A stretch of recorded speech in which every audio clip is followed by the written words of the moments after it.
disiapkan bahan-bahannya berupa wayang yang belum dikasih lidi. Siapkan lem dan juga lidi.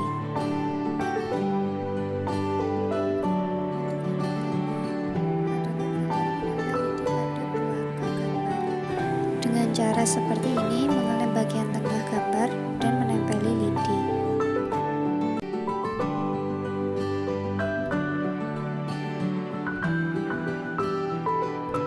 Setelah itu mulai cat bagian latar. Pengecatan mulai separuh. Setelah pengecatan berhasil, jadinya akan seperti ini. Setelah itu mulai merekatkan double tip ke latar. Untuk hasilnya dapat dilihat seperti ini. Dan wayang-wayang tersebut bisa ditancapkan ke latar yang sudah dibuat tersebut.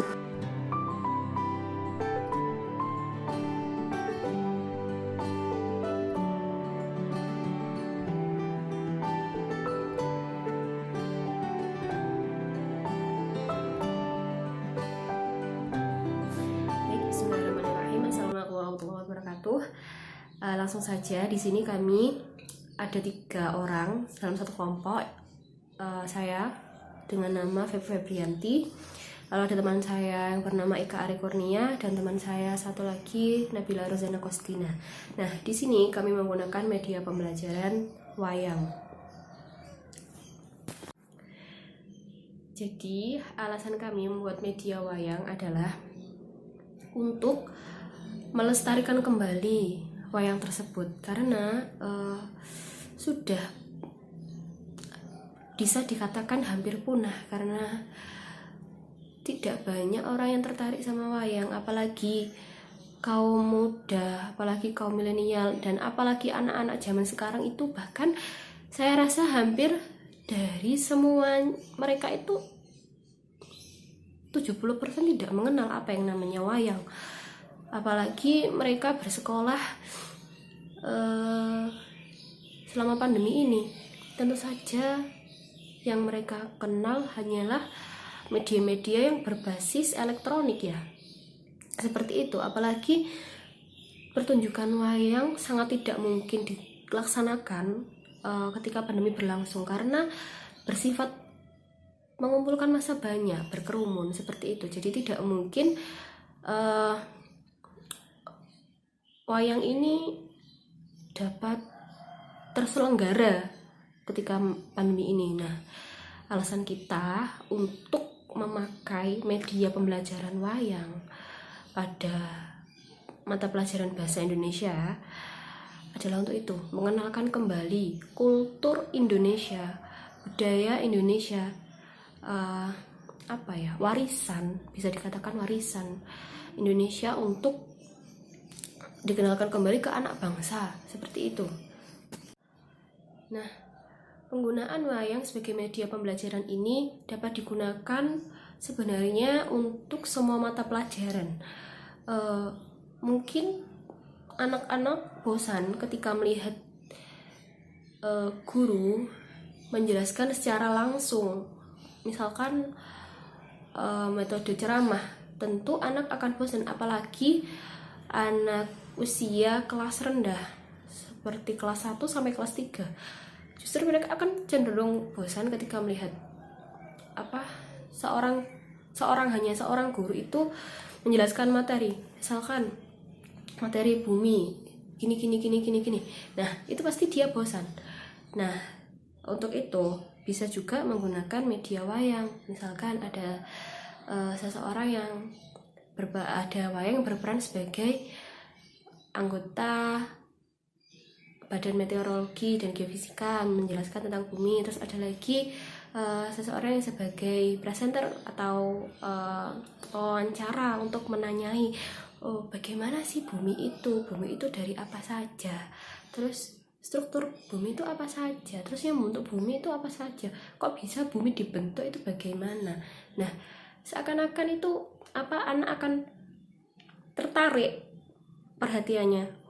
Ternyata seperti itu ya kata tokoh bapak-bapak BMKG tadi, di ceritanya tadi seperti itu. Kalau pakai media wayang itu sebenarnya tidak harus kita buat yang media Jawa gitu, enggak.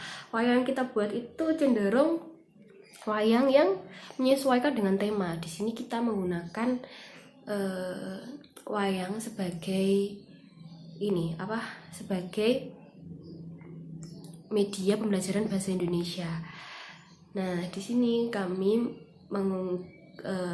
mengangkat cerita tentang pandemi. Nah, jadi wayang kita butuhkan itu ya simpel saja, hanya ada anak usia sekolah SD, MI, terus ada anak usia kuliah, bapak dan ibunya, lalu virus corona seperti itu. Dan di sini kami yakin dengan media pembelajaran wayang ini anak akan tertarik karena anak itu tertarik dengan media pembelajaran yang bersifat audiovisual. Meskipun audiovisual ini tidak melulu tentang digital. Jadi misalkan dengan media wayang ini, kita visualnya itu melalui wayang, dan audionya itu kita bisa mengolah suara kita.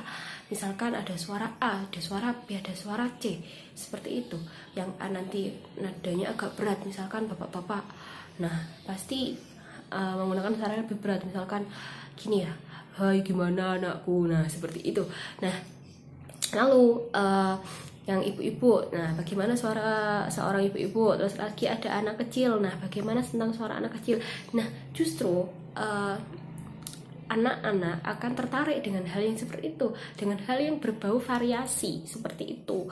Nah, lalu dengan menarik perhatian anak-anak, tentu materi akan tersampaikan dengan baik dan anak akan paham akan materi tersebut. Misalkan kita mengangkat materi tentang cerita non-fiksi, dan wayang tersebut bisa kita lakukan sebagai tokohnya. Jadi kan misalkan ada unsur-unsur cerita, tokoh, penokohan, terus latar, tempat, terus alur, seperti itu. Nah, ketika anak ditanya, anak-anak tadi tokohnya siapa aja ya? Nah, pasti mereka tahu, mereka ingat itu. Mereka ingat bentuknya. Oh, yang anak kecil itu namanya Dito. Terus, oh yang mbaknya itu namanya Rani. Terus nanti ada bapak sama ibunya, siapa ya namanya? Nah, seperti itu. Pasti anak-anak akan mudah mengingatnya gitu loh. Terus setelah itu, selain itu, wayang ini juga dapat kita ingatkan kepada anak-anak. Wah, anak-anak, sebenarnya wayang ini tuh sudah ada dari zaman dahulu.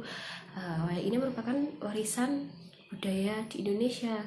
Tapi wayang yang ini yang kita buat ini sedikit berbeda, seperti itu. Kita bisa jelaskan ke anak-anak bahwa ini adalah budaya. Nah, tentu anak-anak ketika belajar budaya pasti mereka memiliki rasa bangga terhadap negaranya sendiri, seperti itu. Dan selain jadi ketika kita menggunakan media wayang ini, banyak sekali hal-hal yang kita angkat. Misalkan materi kita dapat memasukkan materi pembelajaran terkhusus pada materi cerita pada bahasa Indonesia ya. Terus kita dapat mengangkat kultur Indonesia, mengangkat kembali kultur budaya-budaya Indonesia, dikenalkan kepada anak bangsa yang kita ketahui selama ini mereka hanya taunya yang digital saja, seperti itu. Mereka hanya taunya video-video animasi seperti itu. Nah, jadi seperti itu penjelasan kami mengenai media yang kami buat. Apabila ada kurang dan lebihnya kami mohon maaf. Sekian presentasi media pembelajaran dari kami. Wassalamualaikum warahmatullahi wabarakatuh. See you.